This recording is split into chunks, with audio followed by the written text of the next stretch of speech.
네, 반갑습니다. 2학년 여러분. 우리가 또 이렇게 만나게 되었어요. 네, 인사부터 한번 해볼까요? 네, 부자입니다. 자, 우리 이제 이번 시간, 지난 시간에 이어서 이제 새로운 시대에 들어가게 되었습니다. 무슨 시대죠? 후삼국 시대가 끝나고 바로 고려 시대로 들어가게 됐죠? 그 고려 시대의 초반부, 네, 건국과 그 다음에 발전에 대한 내용, 우리 이번 시간에 다뤄보도록 하겠습니다. 일단 우리가 지난 시간에 공부했었던 거 문제를 통해서 확인해보는 시간 가져야겠죠? 네, 우리 문제 두 문제 보고 시작하도록 하겠습니다. 첫 번째 문제. 통일신라 말기에 농민봉기가 일어난 원인은 무엇이겠습니까? 네, 여러분들 이 통일신라 말기 관련해서 여러분들 수행평가도 치르셨었는데요. 어떤 내용인지 대강 아시겠습니까? 골품제에 가장 최상위에 있었던 무슨 계층이었죠? 그렇죠. 진골귀족. 진골귀족들의 전횡. 그리고 이 진골귀족이 백성들 먹고 살기 뭐 이런 거 잘 사는지 이런 거 다 돌봐주지도 않고 뭐 나란히를 돌보지 않고 그저 왕권 싸움에 몰두해 있었죠. 귀족 간의 상쟁으로 인해서 네, 문제도 있었고 그 다음에 귀족들이 자기의 생활을 유지하기 위해서 혹은 뭐 사치와 부패를 갖다가 이런 걸 유지를 하기 위해서 백성들한테 굉장히 세금을 많이 걷었는데요. 그런 것들도 문제가 됐었죠. 재정부적으로 정부가 지나치게 세금을 징수했고 그리고 그 세금이 온전하게 쓰이지 못했기 때문에 문제가 발생한 거라 할 수 있겠습니다. 두 번째, 호족. 여러분들 호족 지난 시간에 우리 영상 봐가면서도 많이 잘 탐구해 갔는데요. 호족이라는 게 어떤 사람들입니까?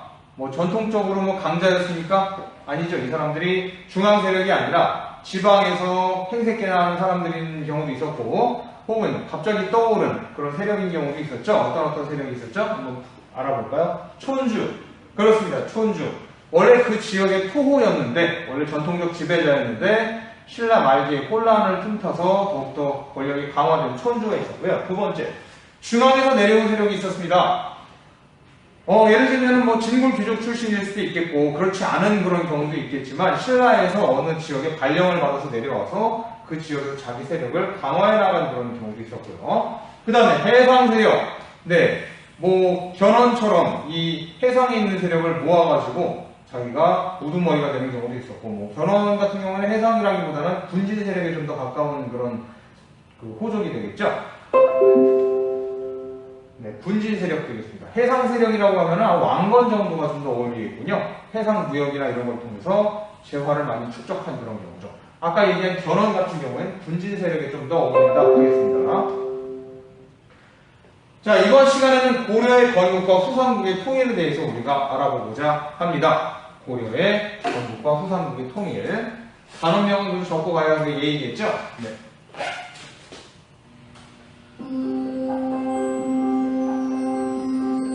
등하교시 2m 이상 거리두기, 신체 접촉하지 않기 등 사회적 거리두기 캠페인에 참여합니다. 방과 후에는 PC방 등 다중이용시설에 가지 않습니다.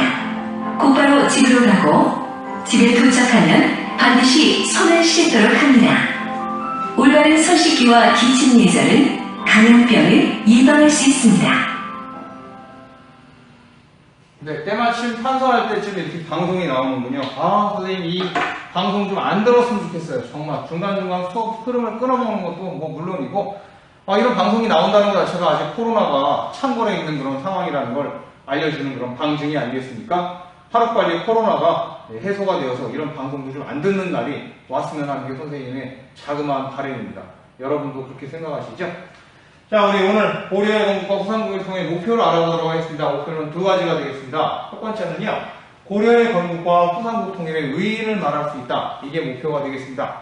우리가 흔히 이제 뭐 조선시대 이전에 바로 고려시대다 이렇게 막연히 알고 있는데요. 이런 고려가 어떤 식으로 후삼국을 통일했으며 그 건국이 가지는 의의를 우리가 말할 수 있으면 되는 거고요. 두 번째는요, 태조 왕건. 아주 유명한 사람이죠. 드라마로도 있고요. 아무튼 조선의 태조 이성계보다도 선생님은 개인적으로 훨씬 더 위대한 사람이라고 생각을 해요. 이 태조 왕건의 정책을 열거할 수 있다가 오늘의 목표가 되겠습니다. 자, 일단 고려의 건국 바로 보도록 할까요? 카메라가 네, 이제 좀 잘 보이십니까? 네, 고려의 건국. 자, 후고구려를 세운 궁예는요, 상당히 포악했었다고 알려지고 있습니다. 물론 그게 잘못되었다고 얘기하는 그런 책들도 많이 나와 있지만, 일단 기본적으로 우리 기록에 따르면 굉장히 궁예가 갈수록 무도하고 포악해졌다라는 그런 기록들이 나와 있죠. 이 궁예의 부하였던 왕건은요, 이런 궁예의 잔악성이나 폭정을 눈뜨고 봐줄 수 없는 상황이었습니다. 그래서 이 다른 왕건과 뜻을 함께하는 사람들이 왕건을 궁예 대신에 왕으로 추대하려고 마음을 먹게 되죠. 아무튼 그럼 궁예가 도대체 어떤 폭정을 저질렀는지 우리 영상 몇 편 보도록 하겠습니다.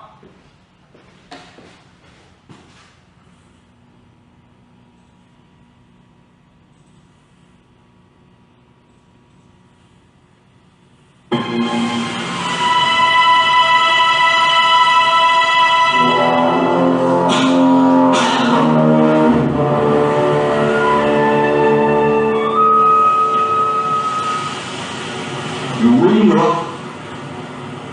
지금 누가 기침 소리를 내었어?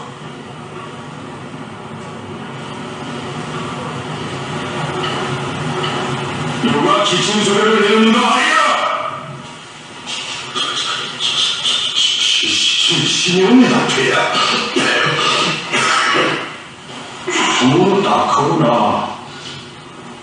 시인이 지금 관심법을 하고 있는데 어찌 기침을 할 수 있느냐, 이 미련한 것아. 손가락이다, 돼야. 용서하여 주시옵소서. 내가 가만히 보니 너는 머릿속에는 마구니가 가득 찼구나. 여봐라, 내군은 들어라. 예. 저자의 머릿속에는 마구니가 가득하다. 그 마구니를 때려 죽여라.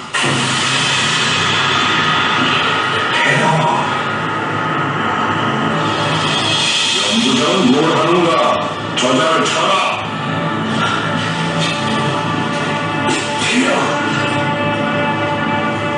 저자를 죽이라고 하느니라. 저놈은 마구니다. 저놈을 어서 쳐 죽여라. 저놈을. 근무자는 뭘 하느냐? 저놈을 쳐 죽이라고 하느니라. 이렇게라.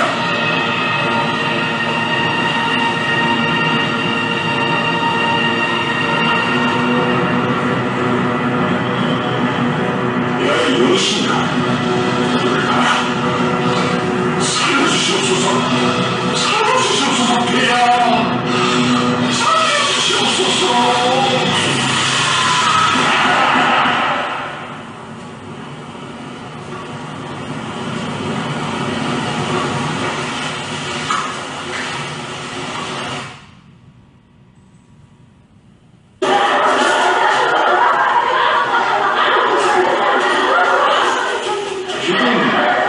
누가 웃음소리를 내었는가? 이 중요하고 성스러운 자리에서 웃음소리를 내? 이런 웅탕한 것들이 있나? 어디서 그런 더러운 웃음소리를 내? 저것들이 나를 비웃었어. 이 신성한 자리를 모두 그랬어. 내 분들을 무엇하느냐? 어서 저 용객을 풀어내라. 그리고 저쪽 것들은 다 끌어내서 철폐를 내 죽여라.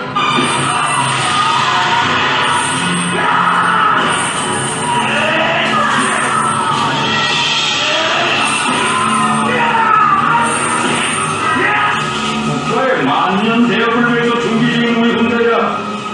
이러한 불을 사유하는 중요한데 웃어? 이런 정신을 가지고 뭘 하겠는가?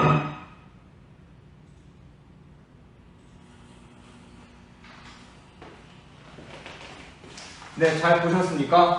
궁예 진짜 엄청나죠? 네. 기침했다고 때려 죽이고, 웃었다고 때려 죽이고, 이런 상황에서는 사람들의 마음이 궁예에게 붙어 있겠습니까? 다 떠나죠. 소위 민심이 이반되는 일들이 벌어진다라는 표현이 여기에 잘 적당히 맞는 그런 표현인 것 같습니다.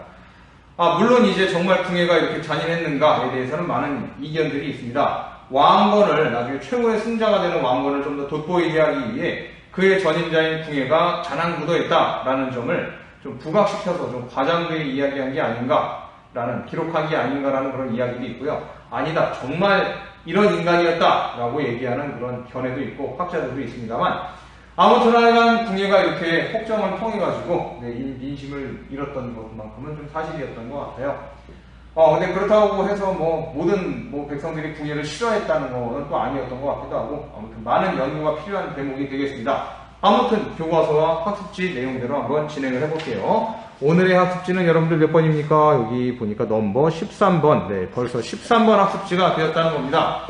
자, 이런 궁예는 결국에 어떻게 됐겠습니까? 네, 왕건과 그를 추종하는 사람들에 의해 가지고 결국 쫓겨나게 되는데요. 아무튼 고심하는 왕건 그리고 그를 추대하려는 여러 부하들이 모여서 궁예를 쫓아내게 됩니다. 결국 궁예는 성난 백성들에 의해서 쫓겨나게 되고 죽임까지 당하게 되었죠. 그리고 왕건이 새롭게 왕으로 이제 등극하게 되는데요. 그리고 나라의 이름도 후고구려에서 고려로 이름이 바뀌게 됩니다. 자, 학습지마로 진행하도록 하겠습니다. 건국. 네, 고려는 918년에 건국되었죠. 우리가 흔히 고려가 후삼국이 통일된 이후에 만들어졌다라고 잘못 알고 있는 경우가 있는데 후삼국이 통일되기 전에 고려가 만들어졌다는 거. 그래서 고려, 그 다음에 후백제, 그리고 신라 이렇게 세 나라가 존재했었던 시기도 있었다는 거 알아두시기 바랍니다. 918년에 건국된 고려는요. 폭정으로 궁예가 추방되고 동그라미 1번에 누가 고려를 건국했죠? 네, 그렇습니다. 왕건이 되겠습니다. 연호는 천수고 수도는 천원에서 드디어 어디로 들어오느냐? 고려의 500년 수도, 네, 개성, 지금의 개성 어디입니까? 송악으로 이제 결정이 난 거죠. 송악. 그 당시에는 도읍이라 하여 송도라고도 불렀다고 해요. 우리 지금 인천 송도랑은 달라요. 그리고 발해 유민들을 수용을 합니다. 그 당시에 발해가 멸망했어요. 그래서 멸망한 발해에 남은 유민들이 남쪽으로 내려오는데 이때 왕건이 결단을 내립니다. 이 사람들도 우리 동포니까 우리 민족이니까 받아들여줘야 된다 라고 하면서 고려의 백성으로 수용을 하게 되죠. 선생님 참 이때 잘했다는 생각이 듭니다. 만약에 이때 발해 사람들을 막 쫓아내고 오라한테다 뭐 이런 식으로 치부했다고 한다면 아마 후대에 우리가 발해를 우리의 역사라고 이야기할 수 있었겠습니까? 이렇게 왕건이 포용 정책을 썼던 덕분에 물론 당연히 발해의 역사는 고구려를 이은 것인 건 자명하지만 이러한 점들이 왕건의 이런 발해 유민 포용 정책이 더욱더 이 역사의 정통성을 부여하지 않았는가 그런 생각이 듭니다. 고려는 이렇게 해서 발해 유민까지 수용하고 해서 이제 진정한 기틀을 이 후삼국 통일의 기틀을 가져가게 되는 것이죠. 포용 정책. 자, 그런데 문제가 이제 벌어지게 됩니다. 신라가 어떤 일을 벌이게 되고 신라가 위기에 놓이게 돼요. 그림을 한번 그려볼까요? 여러분 선생님을 따라오세요. 네, 보이십니까? 지도 한번 그려볼게요. 지도 크게. 자, 이렇게 우리나라 지도가 있었죠? 여기가 후백제, 그 다음에 완전 쪼그라든 신라, 후백제, 고려. 이런 상황에서 후백제의 견훤은요, 신라를 완전히 멸망시키려고 마음을 먹었습니다. 그래서 후백제는 신라를 쳐들어와요. 신라를 어디를 통해서 쳐들어오느냐? 바로 경북 지역을 통해서 신라로 이제 쳐들어오게 되는데, 신라는 그냥 가만 있겠습니까? 당연히 고려에다가 구원을 요청했고, 이 왕건은요, 신라의 구원 요청을 그냥 모르는 척하지 않고 직접 도와주러 직접 군사를 보내고 신라로 내려옵니다. 내려오는 중에 후백제에도 왕건이 직접 내려온다는 사실이 탐지가 돼요. 그래서 후백제의 견훤은 왕건을 사로잡거나 여기서 죽이기 위해서 어떤 계획을 세우냐? 대구의 팔공산 인근에서 왕건을 기다리고 있다가 덮치죠.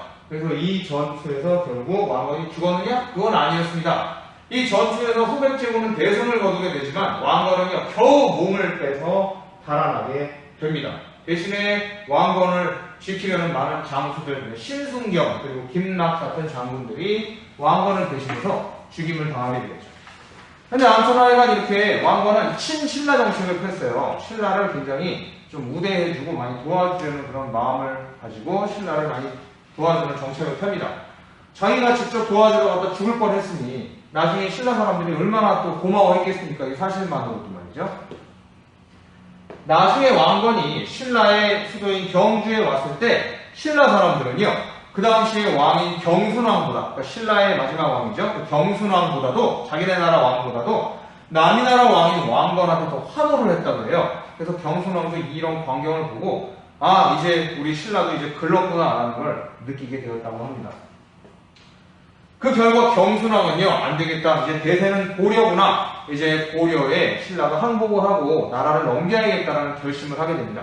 이미 뭐 신라는 1000년이나 지났는데 뭐 그 이후로 뭐 신라가 위기를 겪었을 때 이런 여러 위기를 견뎌냈지만 이번만큼은 이제 더 이상 버티지 못할 거라는 걸 알았다는 거죠.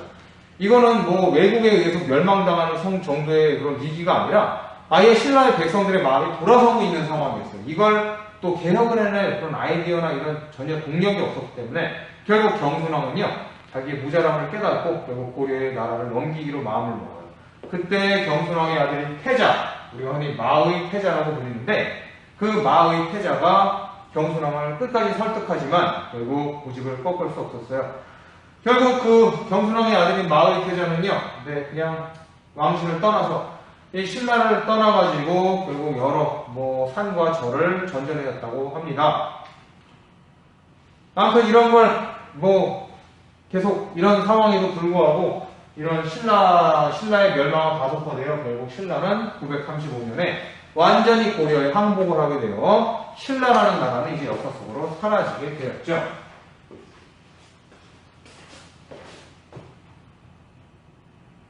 자, 이렇게 된 겁니다. 이렇게. 그런데 그럼 후백제는 그럼 평안했을까? 아닙니다. 후백제에도 엄청난 일이 일어났었습니다. 자, 이 그림을 볼까요? 이 배전에 앞에 앉아서 한숨만 쉬고 있는 할아버지는 누굴까요? 바로 견훤입니다. 아니, 후백제를 호령하던 견훤이 어떻게 이런 처지가 되었을까요? 배를 타고 도망가고 있는 중이에요. 왕건한테 말이죠. 왕건한테 항복을 하러 가는 상황이었다는 겁니다. 아니, 견훤이 뭐 굉장히 지금까지 승승장구했는데 싸워보지도 않고 어떻게 왕건한테 항복을 하러 갔겠습니까? 네, 견훤은 아들들이 많이 있었습니다. 여러 아들들이 있었는데 그 중에 이제 핵심적인 자녀가 넷이 있었죠. 신검, 용검, 양검 이렇게 삼형제. 이 앞에 1, 2, 3, 네, 삼형제는요. 다른 처음에 이제 첫째 부인의 소생이었어요. 그런데 그 다음 부인의 소생이 금강이라는 막내 아들이 있었는데요. 막내까지는 아니었을 겁니다. 아무튼 이 금강이가 이런 앞에 있는 세 형보다도 똑똑했던 거예요. 그래서 금강이에게 자기 왕위를 넘겨주려고 했는데 그러면 앞에 있었던 신검, 용검, 양검 이 세 명의 형이 이 금강이를 이뻐하겠어요? 미워하겠어요? 자기 아버지가 자기네들한테 왕위를 물려줄 생각도 안 하고 그냥 건너뛰어서 넷째한테 왕위를 물려주려고 하니까 이 세 아들이 화가 난 거예요. 그래가지고 금강이를 갖다가 모략을 해서 확 죽였죠. 그리고 자기 아버지 견훤을 금산사라는 절에다 가둬버렸습니다. 자, 자기가 총애하던 자식도 죽고 그리고 자기 아들 셋이서 자기를 가둬버리니 얼마나 비참했겠습니까? 결국 견훤은요, 견디지 못하고 우울증에 빠지게 됩니다. 그렇지만 견훤은 마지막 계획이 있었어요. 아예 내 손으로 만들어낸 이 나라를 내 손으로 망하게 하겠다 하면서 자기 아들들한테 복수를 하기 위해 이 금산사를 몰래 탈출해서 왕건에게 항복하러 가기로 합니다. 여러분, 왕건이 견훤을 그냥 받아줄까요? 아니, 아까도 얘기했지만 견훤이 왕건을 죽일 뻔하지 않았습니까? 거의 죽이기 직전까지 갔는데 그럼 자기를 죽이려고 목에 칼끝을 그냥 들이밀었던 견훤을 왕건이 살려줄까요? 하지만 왕건은 정말 달랐어요. 항복하러 온 견훤을 오히려 안아 올리면서 자기 자리에다가 견훤을 앉히고 견훤한테 예우를 당합니다. 그냥 꼬박꼬박 그냥 경칭을 붙이고요. 굉장히 아주 우대를 해줬다고 그래요. 그러자 견훤은 거기에 더 감복해갖고 왕건한테 더 잘해주죠. 왕건에 대해서 더 존경하는 마음이 커지면서 빨리 자기가 만든 후백제를 망하게 해서 왕건의 고려에 넘겨야겠다라는 그런 마음을 가지게 됩니다. 이 왕건이라는 사람이 굉장히 고도의 심리전의 달인인 것 같아요. 이소부화에도 있지 않습니까? 여러분들. 그 나그네 외투를 벗기는데 따사로운 햇살이 이겼습니까? 아주 엄청난 바람이 이겼습니까? 바람은 자기가 세게 바람을 불면은 외투를 벗을 거라 생각했는데 오히려 그렇지 않았고 따끈따끈한 햇빛이 그 나그네 외투를 벗게 하지 않았습니까? 이러한 왕건의 유화 정책이 견훤의 마음을 움직이게 된 것이죠. 한 것이죠. 결국 이 후백제와 고려의 최후의 결전 1, 2천 전투에서 왕건이 대승을 거두게 됩니다. 당연하죠. 옛날 자기의 라이벌이었던 자기 적국의 왕이 그냥 거의 그냥 항복하다시피 해가지고 와서 왕건한테 온갖 군사기밀을 다 알려줬는데요. 후백제의 군사기밀을 견훤이 제일 많이 알고 있었지 않겠어요?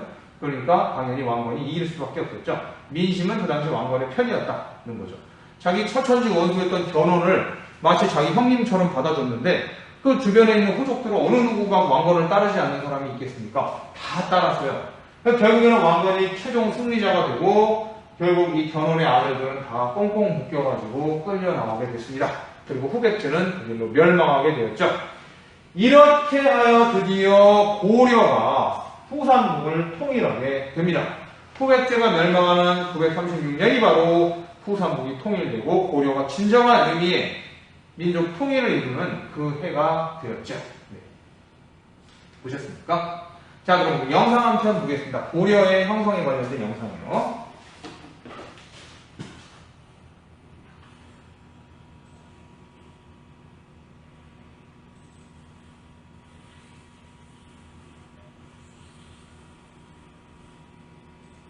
내가 왕이지만 껍데기일 뿐이구나. 누가 언제 내 자리를 넘보고 나를 죽일지 겁이 나는구나. 귀족들 때문에 하루도 마음이 편치를 않으니. 전하, 관리들은 백성들의 생활을 돌보지 않은 채 자기들의 살궁리만 하고 있사옵니다. 또한 백성들은 살 길을 찾아 전국을 떠돌아다니는 자가 많다 하옵고 지방 곳곳에서 장수들이 나타나 그 힘을 더해간다 하옵니다. 자, 여기 신라의 상황인 것 같아요. 신라. 우리는 새로운 나라를 세워야 한다. 그러기 위해서는 궁궐도시고 해역이 너무 많다. 동의해죠? 백성들을 들여다가 일을 시켜라. 내 말을 듣지 않는 사람들은 목숨을 보존하기 어려울 것이다. 예전의 후배가 아니야. 이제 이 지금은 되어서 새로운 나라가 와야 될 텐데. 왕건 장군, 우리 고려를 위해서 왕이 되어주시오. 왕장군밖에 없소이다. 지금의 왕은 이 나라와 백성을 이끌 수도 없소이다. 나라와 백성들을 생각하셔서 우리의 뜻을 받아주시오. 신하된 부류로서 임금을 대신할 수는 없지만 백성들과 그대들의 뜻이 정플하다면 따르도록 하겠소. 분명히 죽고 왕건 장군이 우리의 새로운 임금이 되었다. 만세! 영웅! 우리 힘을 합하여 새로운 고려를 만듭시다! 우리 신라는 더 이상 입이 없어. 이대로 있다가는 백제군에게 멸망당하오. 차라리 고려에게 항복을 하는 것이 훨씬 낫겠소. 고려와 후백제는 여러 곳에서 전쟁을 하였습니다. 이때 고려군은 여러 차례 큰 싸움에서 후백제군에게 패하여 위기를 맞기도 하였습니다. 하지만 그때마다 왕건을 따르는 부하 장군들이 목숨을 아끼지 않는 충성심으로 싸워 고비를 넘겨 후백제군은 물리치게 되었습니다. 후백제는 고려와의 싸움에서 처음에는 많은 승리를 거두었으나 견훤과 아들 신검의 사이가 나빠지는 등 어려움을 겪어 결국 고려에 패하고 말았습니다. 견훤은 고려와의 싸움에서 패하자 고려에 투항하였습니다. 신라는 고려에 항복을 하고 후백제와 오랜 싸움에서 승리한 고려는 새롭게 삼국을 통일하였습니다.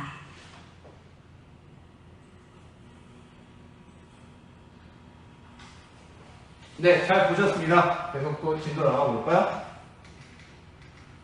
자, 이렇게 새롭게 고려를 통일해낸 이 왕건, 이 태조의 정책을 하나하나 알아보도록 하겠습니다. 새로운 나라를 만들었으니까 정책도 새롭게 펴야겠죠. 그 첫 번째가 바로 호족 정책이었습니다. 왕건은요, 자기가 혼자 잘나서 왕이 된 게 아니라 여러 전국에 있는 호족들을 잘 아울러서 왕이 된 사람이었어요. 호족들의 협조를 받아가지고 왕이 됐기 때문에 호족들을 어떻게 통제하고 어떻게 부슬릴지에 대해서 관심이 많았습니다. 그 호족 정책 중에서 회유책. 회유책은 말 그대로 말을 잘 듣게끔 도움을 주는 거죠. 구슬리는 거죠. 잘 타이르고 혜택을 주는 거예요. 자, 혼인 정책을 폈어요. 왕건은 호족들의 딸들과 아주 수많은 호족들의 딸들과 결혼을 했습니다. 부인이 29명이었대요. 부인이 29명. 어우, 엄청나죠? 근데 그렇게 왕건이 29명씩이나 부인을 거느린 게 이렇게 막 결혼을 많이 해가지고 자기가 막 그런 거를 이제 원하는 뭐 그런 것도 있었겠지만, 많은 사람이랑 이제 부인을 많은 사람을 두고 싶어서 뭐 그런 경우도 있었겠지만, 그 당시에 이제 정략 결혼이었었다는 거죠.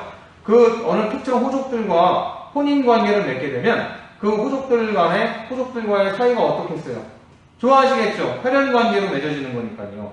그 호족이 왕건한테는 뭐가 되는 거예요? 자기 딸을 시집 보냈으니까 왕건의 장인어른이 되는 거잖아요. 그럼 당연히 그 호족들은 왕건과 좋은 관계를 유지하게 될 거 아니겠습니까? 그래서 왕건은 여러 호족들과의 좋은 관계를 유지하기 위해 그 집안들의 딸들과 다 일일이 결혼을 해서 혼인 관계를 맺어서 혈연 관계를 만들었다는 것이죠. 이렇게 혼인 정책. 그 다음에 빈칸에 들어갈 동그라미 이번에 사성 정책이 있겠습니다. 사성 정책. 사성 정책이 뭐냐? 성을 하사하는 것을 사성 정책이라고 해요. 왕시성을 주는 거죠. 자기를 도와줬던 혹은 자기한테 많은 여러 가지 좀 혜택을 베풀었던 그리고 자기가 밀접한 관계에 있어야만 하는 그런 세력이 있는 그런 호족들에게 자기 성을 주는 거예요. 왕시성을. 그러면 그 호족들도 당연히 뭐가 되는 겁니까? 왕족이 되는 거죠. 한 집안 사람으로 만들면서 호족들을 회유하는 그게 바로 사성 정책이었어요. 자, 그 다음에 관직이나 토지를 수여하는 등의 정책이 있었습니다. 그 다음 통제책. 자, 빈칸 동그라미 3번에 사신관제도 볼까요? 사신관제도. 사신관제도가 어떤 제도냐? 오른쪽에 동그라미 3번 말생각 키우기에 보면 있습니다. 호족 출신 공신을 출신 지역에 임명하여 호족을 감시하는 제도라고 해요. 이로는 바로 경순왕이죠. 신라의 마지막 왕이 경순왕인데 한마디로 그 호족 출신을 그 지역에다가 파견하는 겁니다. 그 파견된 사신관은 당연히 왕의 명을 잘 듣는 사람이겠죠. 왕의 신임을 얻는 사람이니까 그 일대에 있는 호족들이 혹시나 반란을 꾸미지 않을까 혹은 고려에 반기를 들지 않을까 해서 그 사람들을 자기가 총애하고 신임하는 그리고 동시에 그 지역 출신이면서 그 지역에서 권력을 갖고 있었던 사람을 파견해서 감시하고 견제하는 거죠. 네, 아주 대단한 심리전이 아닐 수 없습니다. 사신관제도 잘 기억하시고요. 그리고 기인제도, 동그라미 4번의 기인제도인데요. 이게 뭐냐? 호족의 자식들을요, 중앙에 인질로 잡는 거예요.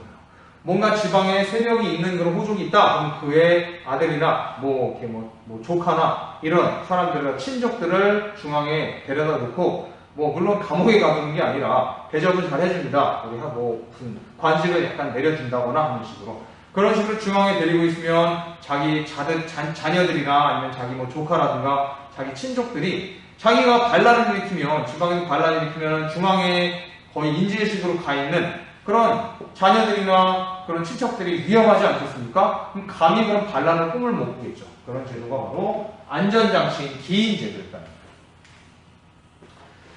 자, 그리고 북진정책을 폈습니다. 영토를 더 넓히기 위해서 북쪽으로 올라갔어요. 고구려를 계승하는 차원에서 국호를 고려라고 지었습니다. 고구려에서 구자 빠졌는데 이렇게 이은 거냐고요? 아니에요. 옛날에 삼국시대 때도 고구려를요, 고려라고 통칭하기도 했어요. 네. 그래서 이 고려라는 이름은 말 그대로 고구려라는 이름과 똑같은 이름이다. 라고 여러분들 생각하시면 되겠습니다. 그리고 평양을 중시했습니다. 그 당시 서경이라고 했죠, 서경. 그 당시 서경을 지금의 우리 평양이 이제 서경이 되겠는데요. 고려의 수도는 개경이었었죠. 개경이었지만 이 서경을 중시했다는 건 그만큼 북진의 전진기지뿐만 아니라 옛날에 고구려의 수도로서 서경을 존중해 주겠다는 의미가 되겠습니다. 그리고 거란, 발해가 어디에 멸망당했습니까? 바로 거란한테 멸망당했죠. 그 발해를 멸망시킨 거란을 복수하겠다. 그런 마음을 갖고 있었고 그 거란이 자꾸 고려의 북방 변경에서 왔다 갔다 하니까 이걸 밀어내겠다라는 그런 의지를 가지고 있었다는 거죠. 영토를 확장해서 청천강에서 영흥만까지 영토를 좀 더 늘립니다. 옛날에 통일신라가 통일했을 때보다도 훨씬 더 북쪽으로 올라간 그런 영토가 되었다는 거죠. 이 영토 중요합니다. 자, 그리고 민심을 갖다가 안정시키는 정책을 폈는데요. 세금을 초반에 10분의 1로 감액을 해줬어요. 오랜 전쟁 때문에 얼마나 백성들이 힘들었겠어요. 그래서 세금을 10분의 1씩이나 깎아줬다. 그리고 토목봉사를 축소하고 가난한 농민들을 구제해주는 그러한 여러 가지 정책을 실시했습니다. 훌륭한 왕이죠. 자, 그리고 민족을 통합하는 정책을 폈어요. 옛날 신라 사람, 옛날 발해 사람, 옛날 백제 사람, 고구려 사람 할 거 없이 옛날 삼국 출신들을 두루두루 지배 세력으로 수용했고요. 그 다음에 다양한 사상을 수용하고 주체적 태도를 강조하면서 나중에 훈유식주라는 걸 얘기하죠. 왕건의 그 유지입니다. 왕건이 남겨놓은 그런 일종의 정책들, 후손들한테 이대로 해서 나라를 발전시켜라는 그런 어드바이스를 남기죠. 그리고 정계라는 책도 저술했다고 합니다. 정리를 해보자면 고려의 수삼국 통일이 가지는 의의들은요, 이렇게 정리해 볼 수 있어요. 실질적인 민족 통일이었다는 거, 새로운 민족 문화 토대를 마련했다는 거, 그리고 정치 참여 세력이 확대되었다는 것이죠. 그 전까지 신라 때는 진골귀족이라는 아주 협소한 계층만이 지배층이었다고 한다면 옛날 지방 세력이 그런 옛날 세력이 아니라 떠오르는 지방 세력인 호족이 지배 세력으로 성장하면서 기존에 협소했던 지배층이 더 늘어나게 되는 그런 좋은 현상도 있었다는 겁니다. 새로운 민족문화 토대 발현, 실질적인 민족 통일도 여러분들 한번 읽어보시기 바래요. 자, 밑에 심화 문제 한번 내려가서 풀어보도록 할까요? 심화 문제. 선생님이 여기 답을 좀 적어놨어요. 같이 한번 풀어볼게요. 자, 1번. 궁예를 몰아내고 누가 고려를 세웠나요? 왕거. 2번. 고려 태조는 무슨 정책을 폈나요? 네, 아까 얘기했던 대로 북진 정책을 폈죠. 그리고 고려 태조 왕건이 거의 유언처럼 남겨놓은 그 나라를 발전시키는 데 쓰라고 하는 후손들에게 남긴 말 훈요 10조가 되겠습니다. 그리고 태조는 퇴위책으로 무슨 정책? 혼인정책, 그리고 사성정책 폈고요. 통제책으로는 사신관, 그 다음에 기인제도를 폈다는 거. 자, 우리 이제 뒷장 넘어가도록 하겠습니다. 자, 태조의 대호족 정책 분석 보겠습니다. 사신관 제도를 통해서 호족을 견제하였고, 기인제도를 통해서 또 아울러 호족을 견제하였습니다. 그리고 아울러 호족을 포섭하기 위해 자기 성을 하사했고요. 그리고 마지막 결혼정책을 통해 부인을 많이 두면서 호족을 포섭했죠. 여기 나와 있는 한 걸음도 여러분들 시간 날 때 한번 좀 읽어보시기 바래요. 시험에 잘 나옵니다. 자, 훈요 10조의 내용은 어떤 내용이냐? 이제 왕건이 병들어서 죽을 때가 돼서 이제 남긴 그런 유언 같은 이야기들이 되겠는데요. 여러 가지가 있습니다. 불교의 힘으로 나라를 세웠으니 불교를 높일 것, 불교 행사를 성실하게 할 것. 빈칸에 바로 불교 중시가 되겠죠. 근데 왕건은요, 그냥 불교 세력이 더 커지는 것만을 원하지는 않았어요. 어느 정도 적절히 견제해야 될 필요가 있다 하여 풍수사상에 따라 절을 세웠으니 더 짓지 말라는 그런 명을 내리기도 합니다. 빈칸에 불교 견제라고 쓰시면 되겠죠. 그리고 중국 문화를 폭발할 필요 없으며 거란의 제도를 따르지 말라 하면서 주체적 문화 수용을 펴기도 했고요. 그리고 북진 정책 넘어가서 농민의 부담을 가볍게 하라, 민생 안정 쓰시고요. 그리고 경전과 역사를 왕이 공부해야 되고 옛일을 거울 삼아 오늘을 경계할 것. 이거 유교에서 얘기하는 거거든요. 그렇습니다. 유교를 중시하는 그러한 메시지도 남겼다는 것이죠. 자, 여러분들 여기 빈칸 있는 거 확대하셔가지고요. 여기 있는 빈칸 다 채우시기 바래요. 잠깐 강의를 멈추시고 요거 적고 난 다음에 넘어갑시다. 네, 다 넘어가셨습니까? 네, 다 쓰셨습니까? 네, 넘어가겠습니다. 다 넘어가셨습니까? 하면 안 되죠. 자, 이렇게 해서 태조가 죽고 그 뒤로 혜종이 왕이 됩니다. 혜종 때는 왕위 계승 분쟁 때문에 나라가 좀 뒤숭숭했어요. 그러다가 그 뒤에 누가 권력을 잡았을까요? 태혜정이니까 정종이 잡죠.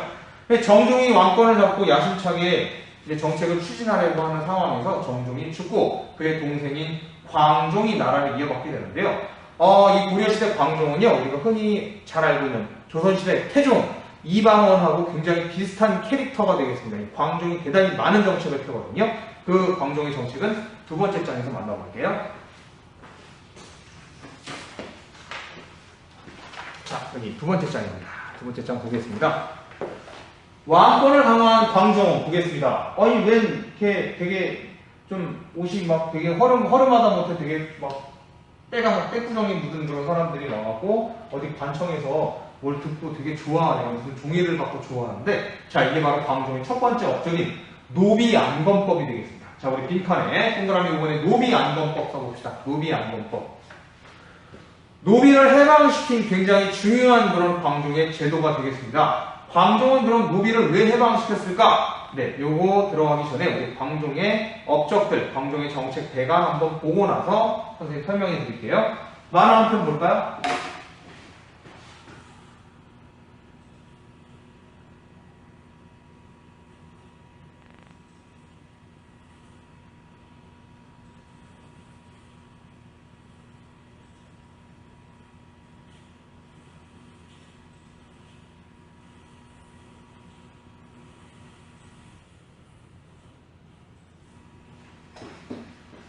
잠깐만요. 여러분, 아까 선생님이 실수로 왕건의 정책 관련된 만화를 좀 빼먹었네요. 왕건의 정책 먼저 보고 난 다음에 광종의 정책 만화 이어서 보겠습니다. 가끔 이런 실수를 할 때가 있습니다. 이해해 주세요.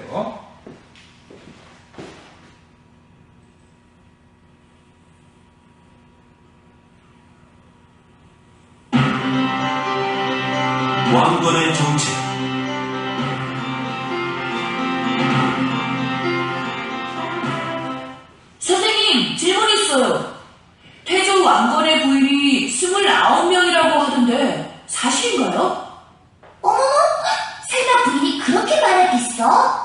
네가 잘못 알았겠지. 사실이에요. 그런데 왕건의 부인이 그렇게 많은 이유가 무엇일까요? 왕건이 너무 잘생겨서 여자들한테 인기가 많았나 봐요. 왕건이 부인을 많이 둔 이유는 결혼을 통해서 지방 호족들을 자기 편으로 만들기 위해서였습니다. 아무리 그래도 29명은 좀 심한 것 같아요. 왕건의 힘이 그렇게 약했습니까? 예를 하나 들어보겠습니다. 후백제와의 마지막 전투에 동원된 고려 군사는 모두 9만 정도였는데 그중 왕건의 군대는 2만 명, 나머지는 모두 여러 호족들의 군대였습니다. 이것만 보아도 고려는 여러 호족들이 서로 힘을 합쳐 세운 나라임을 알 수 있습니다. 하긴 호족이 자기 군대를 갖고 있기 때문에 항상 불안했을 것 같아요. 왕건도 호족 출신이라 누구보다 호족에 대해 잘 알고 있었을 겁니다. 왕건은 호족에게 벼슬을 주거나 토지를 주기도 하였고 특히 자기와 같은 왕시성을 주어 연합을 굳게 하려 하였습니다. 호족을 자기 편으로 만드는 그 어떤 것보다 확실한 방법이 결혼이었던 셈이죠. 부인이 많으면 서로 질투하고 싸움도 잦을 것 같고 자식도 많을 것 같아요. 그럼요. 29명의 왕비에서 왕자만 따져도 25명이나 태어났죠. 우와, 정말 많네요. 그럼 왕위는 누구한테 물려주었나요? 물론 장남한테 물려주는 게 원칙이겠죠. 하지만 왕위를 물려줄 때 다툼이 생길 가능성이 높겠죠. 25명의 왕자들은 대부분 힘센 호족의 자식이거나 손자였던 것입니다. 그래서 고려 초기 왕규의 난이 일어나기도 합니다. 왕규의 난이 뭐예요? 네, 왕규는 왕건에게 두 딸을 왕비로 보낸 아주 힘센 호족이었어요. 왕건이 죽은 뒤 자기 외손자가 왕위에 오르지 못하자 기어이 난을 일으킨 것이죠. 아, 결혼 정책으로 후삼국을 통일하는 데 성공했지만 왕건이 죽은 뒤에는 결혼 정책 때문에 반란이 일어난 거로군요.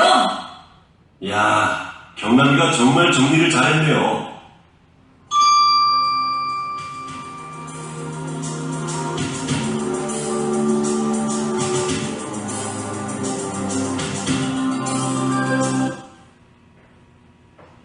자, 이렇게 해서 왕건의 정책 우리가 정리해봤고요. 아까 선생님 예고한 대로 광종의 정책도 한번 영상으로 보겠습니다.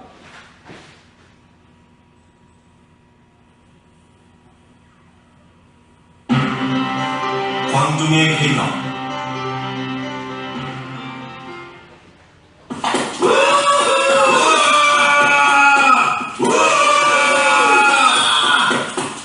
이게 꿈이요 생시요. 내가 노비 신분에서 벗어나다니 덩실덩실 춤이 절로 나오는구나. 평생 물건 취급받으며 살았는데 살다 보니 이런 날도 있구려. 956년 광종은 노비안건법을 발표하여 호족이 노비가 아닌 자를 부정한 방법에 의해 노비로 만든 자들을 양민으로 해방시켜 주었습니다. 노비안건법이라니요?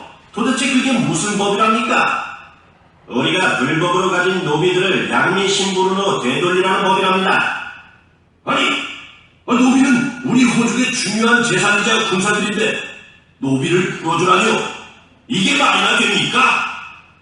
왕께서 우리 호족들을 무너뜨리기로 단단히 작정한 것 같소.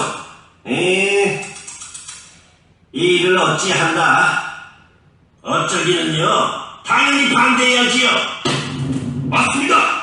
내일 당장 우리의 뜻을 왕께 전합시다. 노비안건법은 노비의 신분을 조사하여 본래 양민이었던 자를 해방시켜 본래의 신분으로 돌아가게 하는 것이었습니다. 이에 호족들이 거세게 반발하였지만 광종은 이들을 단호히 처단하고 뜻을 굽히지 않았습니다. 쌍기대가 우리 고려를 위해 꼭 건의하고 싶은 제도가 있다고 들었어. 어디 한번 들어봅시다. 대왕이시여, 제 고향 중국에서는 과거 제도를 실시한 지 오래이옵니다. 과거 제도는 시험으로 관리를 뽑는 제도이옵니다. 그러니 고려도 하루빨리 과거 제도를 실시하는 것이 좋을 듯하옵니다. 옳거니 바로 그것이로다. 958년 광종은 중국 후주 출신 쌍기의 건의를 받아들여 과거 제도를 실시하였습니다. 과거 제도는 신분이나 가문과는 상관없이 오직 실력으로 인재를 뽑는 제도입니다. 광종이 과거 제도를 실시한 의도는 무엇이었을까요?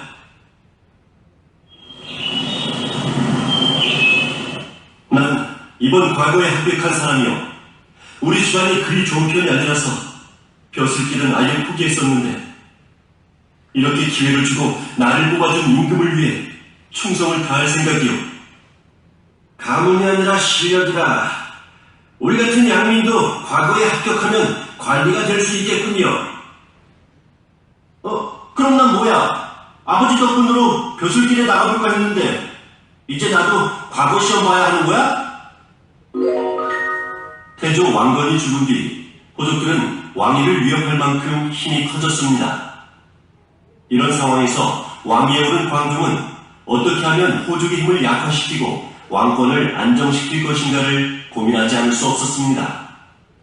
이런 고민 속에서 나온 정책이 노비안정법과 과거제도였습니다.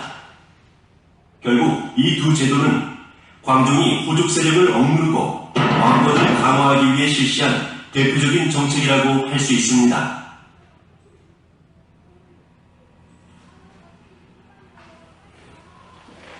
네, 만화 영상 길게 잘 보셨습니다. 그렇죠. 광종이 몇 대 왕입니까? 태해정광 하니까 우리 네 번째 4대 왕이 되겠죠. 4대 왕쯤 되니까 호족들이요, 세력이 굉장히 강해졌어요. 그 전쟁 끝난 다음에 전란이 수습되는 과정에서 거의 그 당시 전쟁에서 공을 세운, 이 고려의 건국에 공을 세운 호족들이 점점 옛날에 진골귀족처럼 힘이 강해지고 있었던 거죠. 그래가지고 광종은요, 이들의 세력을 누를 필요가 있다고 생각했습니다. 그래서 아까 얘기한 노비안건법이라는 걸 폈다는 거예요. 호족들이 노비를 데리고 있는 사람들 중에는요, 이 노비들이 그냥 단순한 노비들이 아니라 이 노비들이 호족들의 군사적인 역할을 하게 돼 있었어요. 나라의 군대가 아니라 호족들의 개인의 군대 역할을 하니까요, 이 호족 개인의 군대가 나라의 명령, 즉 왕의 명령을 듣겠습니까? 자기의 주인 호족들의 명령을 듣겠습니까? 당연히 주인인 호족의 명령을 듣겠죠.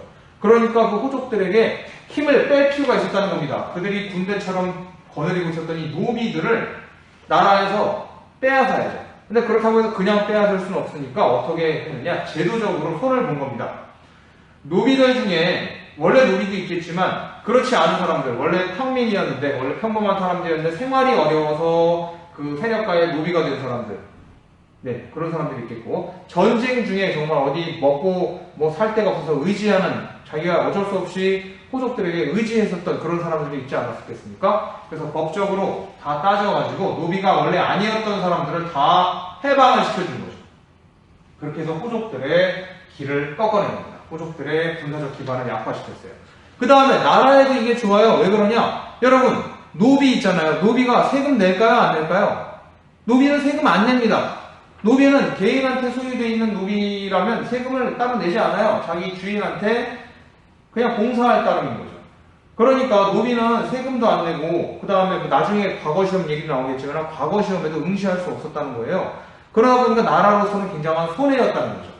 평민들이 어느 정도 있어서 이 사람들이 세금을 꼬박꼬박 내야 나라에 창고가 가득 찰 텐데, 죄다 개인의 노비로 잡혀 있게 되면 세금을 안 내지 않습니까? 그래서 나라 입장에서도 이러한 노비들을 다 해방시켜줘서 호족의 힘을 깎고, 그리고 해방된 노비들이 평민이 돼서 열심히 농사 짓고 해서 나라에 세금을 낸다고 한다면 이 나라의 재정도 확충되지 않겠습니까? 나라의 재정도 확보할 수 있고, 이렇게 호족의 힘을 빼면서 국가의 재정을 확충하는 방법으로 이렇게 노비안건법이라는 법을 실시했다는 거죠.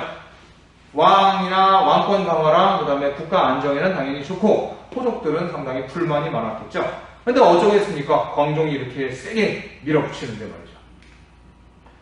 자, 그 다음에 과거 시험을 실시하게 됩니다. 이 옛날에 과거 시험 그림이 되겠어요. 이렇게 현대에 와서 이렇게 재현한 모습도 있죠. 이건 조선시대 과거 시험을 재현한 장면 되겠습니다. 고려시대 과거는 좀 달랐겠죠. 이렇게 빈칸에 들어갈 과거제를 실시했어요. 유교적인 학식에 따라 관리를 선발했다는 겁니다. 만화에서도 보셨다시피 이 시험에 따라서 시험 성적에 따라서 관리를 뽑게 되면 옛날에 진골 귀족들 있던 시대처럼 누구의 자식이고 누구의 자식이고 해서 능력도 없는 사람이 이 혈통만 가지고 혈연관계만 가지고 높은 관직에 올라가는 일을 막을 수 있겠죠. 정말 능력 있고 지식이 풍부한 그런 사람들을 관리로 등용할 수 있지 않겠습니까? 그래서 이 과거제라는 시험이 시작됐던 거예요. 그렇다고 해서 과거 시험이 모든 신분들이 치를 수 있는 건 아니었고 노비를 제외한 다른 그런 평민 이상의 신분들이 과거 시험을 치를 수 있었다고 합니다. 그렇지만 옛날보다는 훨씬 더 인재의 그런 풀이 넓어졌다는 거죠. 옛날에 권력이 한 군데 집중되어 있었던 것과는 완전히 달라졌다는 거예요. 아까 만화에서는 뭐 자기 부모님 배경으로다가 관직에 오르고 싶어 했는데 못 가게 돼서 아쉬워하는 사람이 나오는데 고려시대도 물론이고 조선시대 때도 그건 가능했어요. 음서제라는 게 있었습니다. 자기 부모님이 고위 관직에 있으면 그 음서의 혜택을 입어가지고 자기가 하위 관직으로 들어올 수 있는 그런 길도 있었어요. 이 고려시대 때는 그렇게 해서 높은 관직에 올라가는 것도 가능했습니다. 과거 시험을 통해서 관직에 들어가서 출세하는 것도 가능했고 부모님의 배경을 받아가지고 관직에 들어가서 출세하는 것도 가능했어요. 근데 점점 조선시대로 가면서 이제 그 부모님이나 자기 이렇게 그 집안 배경으로 출세하는 건 점점 더 어려워지는 그런 식으로 변해가게 되죠. 아무튼 이런 과거 제도가 만들어지게 됐다는 거, 이제 즉 시험 문제를 출제하고 그리고 그 시험 문제를 관리하고 그 다음에 그거에 따라서 관리들을 뽑는 그 주체가 누굽니까? 바로 왕이죠. 이 왕한테 충성할 관리를 뽑겠다, 그런 의도가 담겨져 있는 겁니다. 선생님이 아까 설명하면서 왕이 시험 문제를 냈다 이렇게 얘기했는데요. 아니 뭐 틀린 말은 아니죠. 왕이 자기가 직접 시험 문제를 내지 않았다 하더라도 자기가 등용한 관리들을 시켜서 시험 문제를 낸 거면 왕이 문제 낸 거랑 다를 바 없는 거 아니겠습니까? 그렇죠? 최종 책임자라 할 수 있겠죠. 자, 이렇게 해서 광종은요 왕권을 더욱 강화해요. 칭제, 건원, 황제들만이 할 수 있는 이제 그런 호칭을 자기 정하고요. 개경을 황도라고 부르고 연호를 정합니다. 그리고 아울러 호족을 더욱더 견제하기 위해 호족 공신들을 제거했어요. 이러한 광종의 개혁에 반대하는 호족들은 가차없이 쳐냅니다. 그리고 공복을 제정해서 관직에 따라서 그 복장의 색깔을 정하게 합니다. 즉 호족들이 자기가 세력이 뭐 크건 적건 간에 이 왕이 만들어 놓은 룰 안으로 들어오라는 거죠. 이게 바로 광종의 강력한 개혁 정책이었다. 자, 이 광종의 뒤를 이어서 성종이 왕이 되는데 아무래도 좀 더 쉽겠죠. 그래서 스무스하게 정책을 펴나갑니다. 유교 사상을 정치에 확립하기 위해 가지고 유교 정치 사상을 확립해요. 네, 이게 무슨 말이냐? 네, 한마디로 유교의 사상을 정치에다가 도입을 한 거죠. 최승로라는 신하가 건의한 시무 28조라는 것을 수용합니다. 동그라미 빈칸 7번에 시무 28조, 이거 여러분들 한번 읽어보시고요. 아무튼 중앙집권 강화, 왕권을 강화하기 위한 개혁 방안이라고 보시면 돼요. 광종의 정책과 상당히 유사했다는 거. 그 다음에 과거제를 정비하고 국자감이라는 교육기관을 만들었습니다. 아울러 제도를 정비해요. 고려시대에는 지방의 관리들 보내는 게 초반에는 좀 많이 약했거든요. 하지만 이런 관제를 회복하고 정비를 해서 지방관을 파견하고 호족을 견제하고 중앙관제를 확립하면서 고려시대는요, 광종 그리고 성종 때 비로소야 중앙집권화된 그런 국가로서 거듭나게 되었다는 것입니다. 자, 여기까지 잘 보셨습니다. 자, 그럼 오른쪽 아래에 있는 심화 문제와 실전 문제 나머지 한번 풀어보도록 할까요? 잠깐 여러분들 영상을 멈추시고 실전 문제, 심화 문제 한번 풀어보세요. 다 하셨습니까? 자, 그럼 선생님이랑 같이 볼게요. 5번. 자, 광종은 무슨 법과 과거제, 호족 수청 등을 했죠? 노비를 해방하는, 그렇습니다.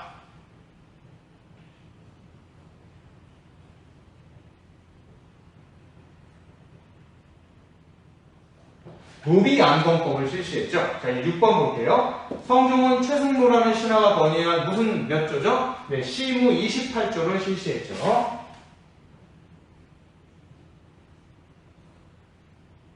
네, 시무 28조를 실시해서 이렇게 왕권을 강화하였다는 겁니다. 자, 이제 마지막 실전 문제 보면서 마무리하도록 하겠습니다. 실전 문제.